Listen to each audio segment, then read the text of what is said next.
Bom, e ainda falando sobre esse assunto, já está conosco a nossa companheira jornalista Vera Magalhães em áudio e vídeo. Bom dia, Vera. Bom dia, Tiago. Bom dia para todos aí no estúdio. Eu acompanhava a reportagem da Luciane e os comentários de vocês a respeito disso. Pois é, Vera, o PT vai ingressar no TSE para pedir a inelegibilidade de Jair Bolsonaro com base na acusação de que empresas impulsionaram o pagamento de postagens massivas no WhatsApp contra o candidato Fernando Haddad. Será que existe alguma chance disso prosperar, Vera?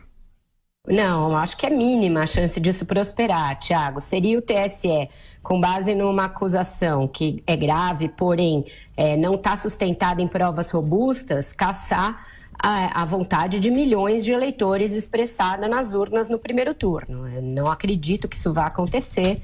Eu acho que vai se instaurar uma investigação, vai se apurar a acusação, mas não acho que terá o condão de fazer isso que o Fernando Haddad, de forma assodada e muito irresponsável, fez ontem, que foi pedir que o Jair Bolsonaro seja sumariamente retirado do segundo turno e que o segundo turno se dê entre ele e o Ciro Gomes.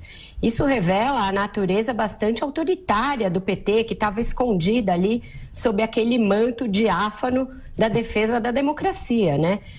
O mesmo Haddad que na véspera posava de democrata, ofendido pelas fake news, etc., no dia seguinte se arvora o direito de querer retirar o Bolsonaro do segundo turno, com base numa acusação que é grave, eu repito, que tem que ser investigada, é claro, como dizemos aqui sobre qualquer acusação que surge no processo eleitoral, mas que não está amparada em nenhum elemento de prova.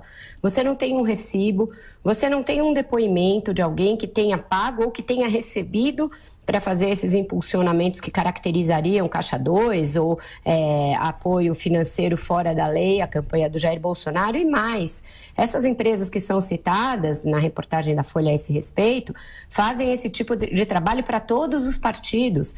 Na própria reportagem tem que o Partido Novo teria usado isso também em Minas, e hoje tem reportagem na Veja dizendo que as mesmas empresas fizeram o mesmo trabalho para a campanha, veja só, da Dilma Rousseff em 2014.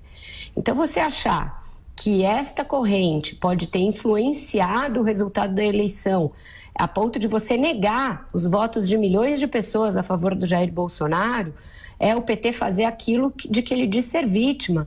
E mais, está fazendo aquilo que o Aécio Neves fez em 2014, que foi questionar o resultado da eleição, bancar o mal perdedor.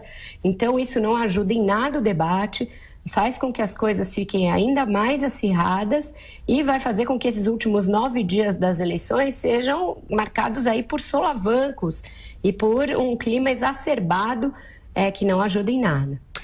Vera, e mais ou menos nesse tom, depois de Jair Bolsonaro apontar o risco de fraude nas urnas eletrônicas, é a vez do PT fazer a mesma coisa. O que é que isso indica sobre o clima que vai reinar aqui no Brasil no dia seguinte ao segundo turno?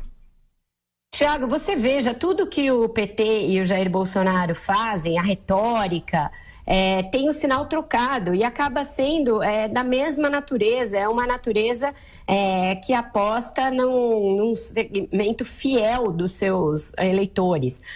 O PT agora aponta aí que estaria havendo fraude no resultado. Como assim? A gente sabe que as fake news existem, a gente sabe que elas são um problema grave.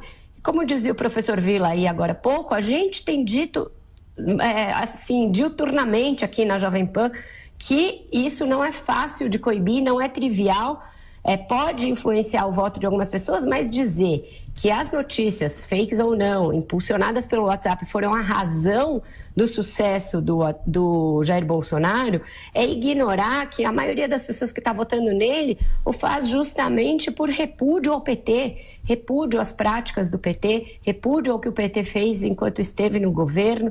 Então, é você simplesmente negar a razão principal de voto no Jair Bolsonaro, que é justamente que as pessoas não querem mais o PT.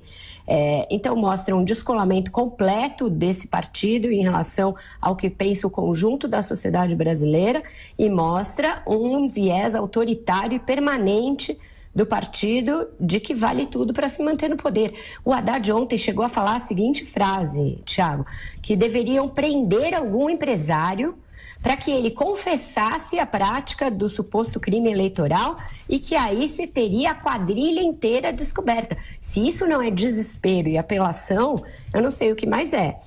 Pode ser que uma investigação consistente da Justiça Eleitoral e do Ministério Público leve às provas, mas esta maneira que ele está propondo de investigação, isso sim é fascismo.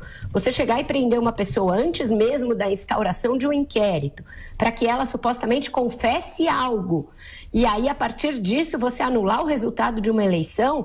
Se isso não é uma prática fascistoide, eu não sei mais o que é. E eles dizem que o Lula foi preso sem provas. O que é isto, então, que o Fernando Haddad, um candidato à presidência da República indicado por ele, está propondo? Se não, você prender pessoas com base em uma mísera, não é prova, é evidência. Não tem um bilhete, não tem um rascunho, vou pagar esse tanto para você. Por enquanto, não temos isso.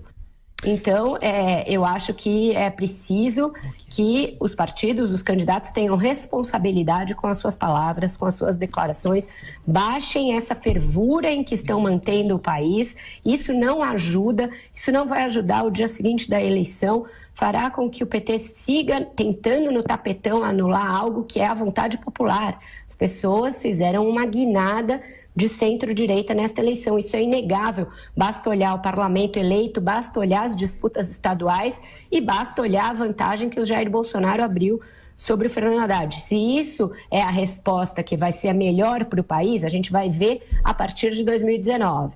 Mas querer no tapetão impedir que isso se manifeste, que essas pessoas assumam, isso sim é autoritarismo. Ô Vera, bom dia de trabalho para você. Estaremos te acompanhando aqui na programação da Jovem Pan. Até mais tarde, Vera. Até mais tarde, um ótimo trabalho para vocês.